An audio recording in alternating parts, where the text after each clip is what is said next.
Hello, it's very nice to meet you. My name is Sarah Cole, and I'm the general manager at the local Quick Burger. So first, I wanted to sincerely thank you for giving me the opportunity to talk to you. I'm truly grateful. And I also hope to meet with you soon, face to face, when we aren't under these very difficult conditions regarding the pandemic. So I am here because the local Quick Burger is experiencing weather conditions with its location. These weather conditions include ice, sleet, snow, and freezing temperature. So I had came here because I was asked to analyze the benefits and possible consequences of opening your burger location during unprecedented winter weather. So I wanted to start off with saying the benefits and possible risks of opening or not opening. So by doing this, I had created a pros and cons list. As you can see here, I had created two pros and cons lists. My first pro and con list was the pros and cons of opening and the pros and cons of not opening. So for the first pro of opening, I'd said revenue. If we are open, we will make revenue and we will make the money back for the materials and foods that we had bought. And another pro of opening is that the employees won't lose pay, since if they're working, they'll get paid. Another pro is that it increases opportunities for new customers because a lot of the competition is shut down because of the weather conditions, and if we are open, then we would get a lot of that competition, and therefore that's new customers. And also we would not lose the cost with the food supply because the food is always pre-bought. So for the cons of opening, it would be motor and weather related accidents. It could also be employee safety and getting to and from work, and later I will discuss a solution I had for that. And also there may not be a full staff because some staff may not feel comfortable going during a snowstorm. So for the pros and cons of not opening, for the pros, everyone's safety is ensured and it is also in line with the actions of the other competitors. For the cons of not opening, there'll be profit loss, and also profit loss for the foods that are bought. The staff will not get paid, so the staff may be unhappy with that. There will also be a loss of new opportunities for customers. So like I said before, there will be more customers because a lot of the competition is closed, and we would therefore get those customers, and therefore that's new people that would go into the store, and therefore more revenue. And also the food and stock could go bad. So next, for the list possible hazards associated with opening and how they could be handled. So for that, I had made a list of the hazards and the solutions for those hazards. So the first hazard would definitely be the customer safety. And then a solution for that would be to create additional parking lanes and parking lots, which would mean that more cars could fit and less cars would have to be on the road. So that is for safety reasons. And also I had contacted our local salt supplier, and we are able to purchase salt immediately. And I was also thinking that we could hire a crew for salt and de-ice the area, and we could also have them de-icing the area throughout the day. I'll go more in depth with that idea later in this presentation.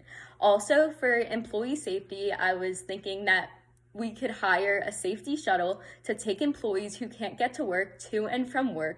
And I know that will make the company lose some of the money that they make, but I think that will be better in the long run because it will protect the employee's safety who help to make the revenue. And another idea I had is to make sure that all staff are wearing slip-resistant shoes so they can slip inside of the store or even outside. And another hazard that I came up with was if we were to consider opening inside dining, and we would talk to the legal team. So if we could open inside dining, it would let us have more customers.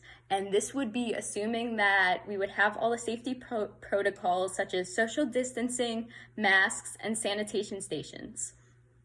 So the next thing I had was identify changes to normal hours and shift sizes that could be made for employee well-being. So the normal hours of the local Quick Burger is 6 a.m. to 12 a.m.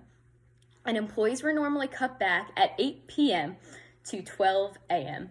So I had thought that better hours for the local quick burger would be 8 a.m. to 10 p.m. And I had said this because I feel that when it gets darker out, it's harder to drive in the snow, and therefore it'll protect people's safety if they get home sooner.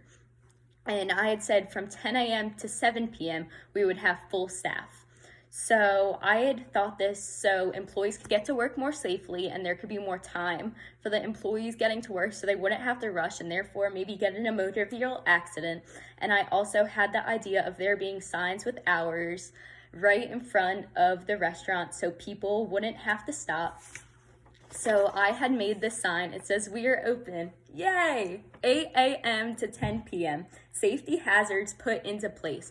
So this will be a big sign right in front of the Quick Burger, so all cars driving by will get to see that sign. And for the workers, I had said for the drive-through, I think we should have the current people scheduled in the drive-through plus more, so that's over 5 people. For the management, I said we should have at least 2, but it would be very beneficial if we had all the managers, which means all hands on deck. And for the kitchen, I would say at least 5, because if we'll have other competitors' customers coming in, we would have more people coming in and therefore more revenue. And I also recognize that adding these additional staff could be a risk, but I feel that we could get more business because the competitors are not open. So for determined factors that affect business risk, it could be the weather, such as these weather circumstances of snow and ice. It could be human risks, such as the employees and the customers. It could also be other human risks, could be employee carelessness. Let's just say they forget to put down a mat, or if an employee isn't looking and they slip, something like that. And I also had made a deal with Grubhub and DoorDash, and I had a call with them, and we could set up to be partnered with them immediately so we could have us, the local Quick Burger, paired with them, and therefore the food could be delivered and we wouldn't have to have our employees put at risk as much. And the other factors also have to do with the ability to make money versus safety of customers and the employees. And I was also saying it would be a profit risk if we close. So I also think for the assessing long-term value and impact on actions of others, so by staying open, we would serve the community because the community would be happy that we are open since a lot of the competitors are not open. And the community would know that when a lot of other businesses are not open, we will be. And also the employees will be happy and of goodwill because they are still getting paid. For the explaining the concept of competition, there is a rivalry between the companies that are selling similar products. And in this case, the other competitors are not selling their products because they are shut down besides one.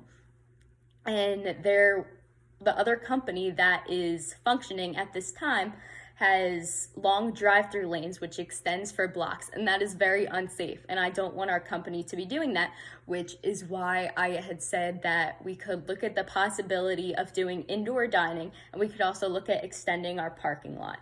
And this also has to do with the 4 Ps: product, price, place, and promotion. And this also has to do with our advertising of our products. So we could have influencers eating there. We could also have street signs. We could have it in newspapers so people know that the local Quick Burger is where to go. And with this, it's also about making sure you stand out from competition. So if we allow indoor dining, it's something that the other places don't do. So therefore, we would stand out. And also for identifying factors of a business's profit, it's a degree of competition, the advertising, like I said, pairing with DoorDash, the economics of scale, and the merchandise costs. For the identifying the physical hazards, it could be the non-slippery slip signs. It could be someone making sure that the floors are dry. And from 11 p.m. to 7 p.m. to 7 a.m., we will have people checking the roads near the local Quick Burger to make sure it's safe. And also the local supplier will have salt available, and there will be people putting down salt. So that's all I have for today. I would like to sincerely thank you for taking this time to meet with me, and I hope you have an amazing day. Thank you so much.